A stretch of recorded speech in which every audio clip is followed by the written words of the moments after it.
Hello friends, आज हमारे सामने पेशेंट आए हैं। ये गायनेकोमेस्टिया सर्जरी के लिए आए हैं। गायनेकोमेस्टिया में मेनली एज पर सिमॉन्स ग्रेडिंग 3 ग्रेड्स होती हैं, ग्रेड 1, 2 और 3।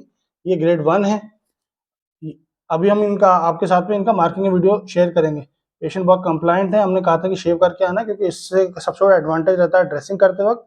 एक सेकेंड थिंग जो सबसे और अच्छी चीज़ रहती है कि आपको प्रॉपर चेस्ट का कंटूर भी अच्छे से दिखता है कि आपको कहाँ पर रिडक्शन किस लेवल पे करना है। ये अपना सुप्रास्टार्नल नॉच वाला एरिया है। ये आपका मिड लाइन आ गया। इसमें हम दो तरीके से प्रोसेस करते हैं। और ये आपका आ गया फैट और ग्लैंड वाला पार्ट।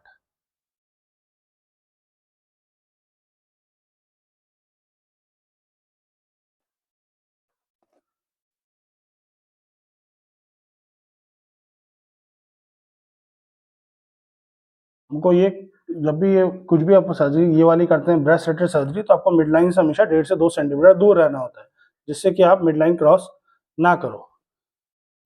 ये इसमें दो प्रोसीजर्स होते हैं। एक तो अपने लाइपोसक्शन होता है, एक ग्लैंड रिमूवल होता है। ग्लैंड रिमूवल हम करते हैं अपने निपल एरिया कॉम्प्लेक्स और नॉर्मल स्किन के जंक्शन से। अप्रॉक्सीमेटली 3 to 4 सेंटीमीटर का इंसिजन रहता है।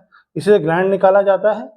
और चेस्ट वाला जो पार्ट रहता है, लोअर चेस्ट वाला पार्ट, यहाँ से हम इन्फिल्ट्रेट करके लाइपोसक्शन करते हैं। छोटे छोटे कैनुलास यहाँ से डाले जाते हैं। 1/2 सेंटीमीटर के आसपास का इंसिजन रहता है, जिसको हम बाद में सूचर से क्लोज कर देते हैं। अभी आप ये देख सकते हैं कि because of the fat and laxity जो आपके निपल्स हैं वो बाहर की तरफ पॉइंटेड होते हैं। नॉर्मली वो they will be straight forward, वो आगे सीधे रहेंगे और उनमें ड्रूपिंग नहीं आती। यहाँ पर ड्रूपिंग शुरू हो चुकी है, तो it is going more towards grade 2। जहाँ हम इन्फिल्ट्रेट करेंगे फ्लूइड को, जो कि अपना ट्यूमिसेंट फ्लूइड होता है, मल्टीपल जो अपने केमिकल्स होते हैं उनका जंक्शन होता है, जिससे कि हम फैट को ब्रेक करेंगे। यहाँ से कैनुला डालेंगे, इन्फिल्ट्रेट करेंगे, वेट करेंगे थोड़े समय के लिए, जिससे वो फैट सारा ब्रेकअप हो जाएगा। और फिर बाद में इसी कैनुला से इन्फिल्ट्रेट करके सक्शन करके हम उसे निकाल लेते हैं। आप कुछ पूछना चाहते हैं? ये स्कार सर मतलब कितने हाँ, समय में चले जाते हैं, मतलब दिखना स्कार पड़ता है? मोस्टली अपने रहेगा अप्रोक्सीमेटली आपको 1 मंथ 2 मंथ तक स्कार दिखता है। उसके बाद वो स्कार ऑटोमेटिकली थोड़ा थोड़ा गायब होना शुरू हो जाता है। उसका रीजन ये है कि हम जब भी इंसिजन लेते हैं वो निपेलो कॉम्प्लेक्स स्किन के जंक्शन पे लेते हैं। अगर हम ऊपर लेंगे तो वो जो हाइपर पिगमेंटेड एरिया वो आपको ज्यादा दिखेगा, नीचे लेंगे तो भी आपको डिफरेंशिएट महसूस होगा। तो इसीलिए वो इंसिजन लेते हो इस चीज का स्पेशली विशेष ध्यान रखा जाता है।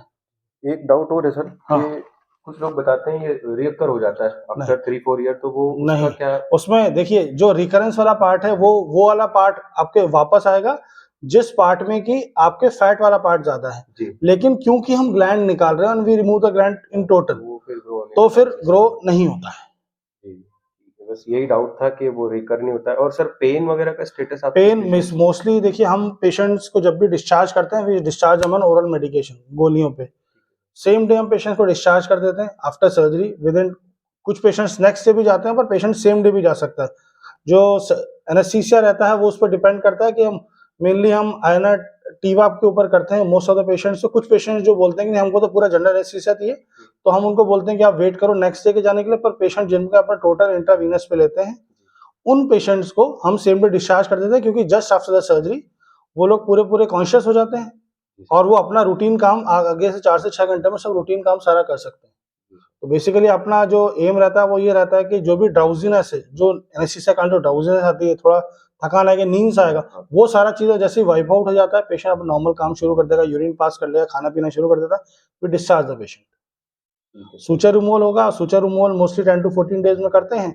सबसे और उसमें इंपॉर्टेंट चीज आती है प्रेशर गारमेंट। प्रेशर गारमेंट आपको रेगुलर पहनना है, नियर अबाउट 2 to 3 मंथ्स पहनना ही। प्रेशर गारमेंट मैंने आपको बताया था कैसे पहना जाता है। जी सर, और वो लेट करके आपने बताया।